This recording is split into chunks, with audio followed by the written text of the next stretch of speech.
Picture your grandparents. Without them, you don't exist. Simple, right? But what if you could hop in a time machine, travel to the past, and stop them from ever meeting? Would you just poof out of existence? This is the core of the grandfather paradox, a puzzle that twists our very understanding of reality. The grandfather paradox is a thought experiment that asks a deeply unsettling question about time travel. The idea exploded into popular culture thanks to French writer René Barjavel's 1943 sci-fi novel Le Voyageur Imprudent, The Imprudent Traveler. It's a favorite puzzle for both physicists and philosophers because it's so elegantly simple and so maddeningly contradictory. The logic is a perfect, terrifying loop. Imagine you build a time machine. You go back, find your grandfather as a young man, and for some dark reason, you kill him. Well, if he dies, he never has kids. That means your parent is never born, which means you are never born. But if you were never born, who went back in time to kill your grandfather? He survives, so you are born, you build the time machine, and you can go back. It's an infinite loop where doing something makes it impossible for you to have done it in the first place. This puzzle has forced scientists to come up with some truly mind-bending theories about how time itself must work. Let's look at how they've tried to solve it.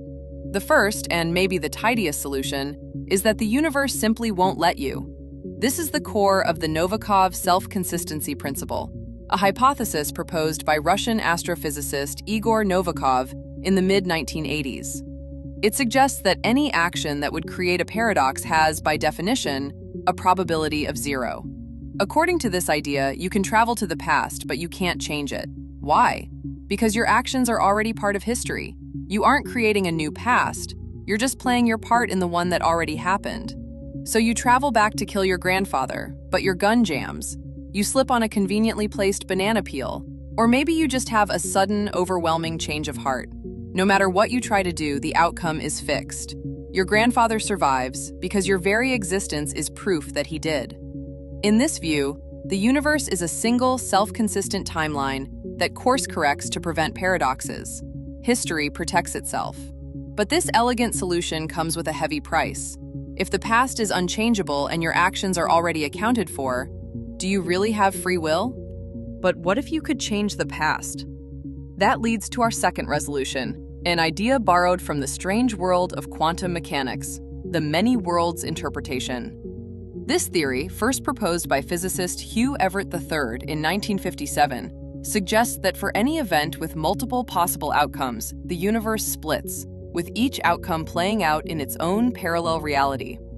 Now, applying this to time travel is a speculative leap, but it's a favorite for resolving paradoxes. In this model, when you go back and kill your grandfather, you succeed. But you don't vanish. Instead, your action splits reality. You've just created a brand new timeline, a whole new universe where your grandfather died young and you were never born. The timeline you came from is totally fine. Back there, your grandfather lived, you were born, and one day you stepped into a time machine and were never seen again. But the you who pulled the trigger is now an orphan of time, stranded in an alternate reality you created, one where you literally don't belong. Instead of one impossible loop, you now have two perfectly consistent but separate universes. There is a third and much more blunt solution. Maybe the whole problem is moot because the universe has built-in security features. This is the idea behind the Chronology Protection Conjecture, proposed by the brilliant Stephen Hawking. Hawking suspected that the very laws of physics might conspire to make backward time travel impossible, at least on a scale that a person could use. While some interpretations of Einstein's theory of general relativity seem to allow for time loops, known as closed, time-like curves, Hawking argued that other physics would get in the way. For example, trying to create or stabilize a time machine might unleash a feedback loop of energy and radiation so intense it would destroy the device before it could ever be used. As Hawking cheekily put it, his conjecture suggests there's a chronology protection agency that makes the world safe for historians. If he's right, the grandfather paradox isn't a paradox at all. It's a fantasy. You can't break the timeline because you can't even get there to try. So where does that leave us? With a universe that either stops you from breaking the rules or shunts you into a new reality if you do. Or maybe one that simply locks the door to the past entirely.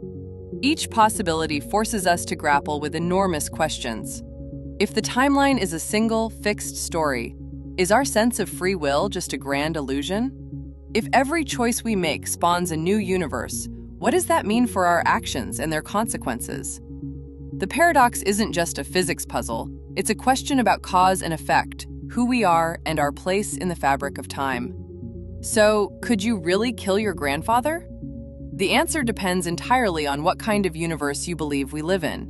Is it a single, unbreakable story where your fate is already written? An infinite library of branching timelines where every action creates a new world? Or is the past simply a place we can never, ever go? What do you think is the most likely reality? Let us know in the comments.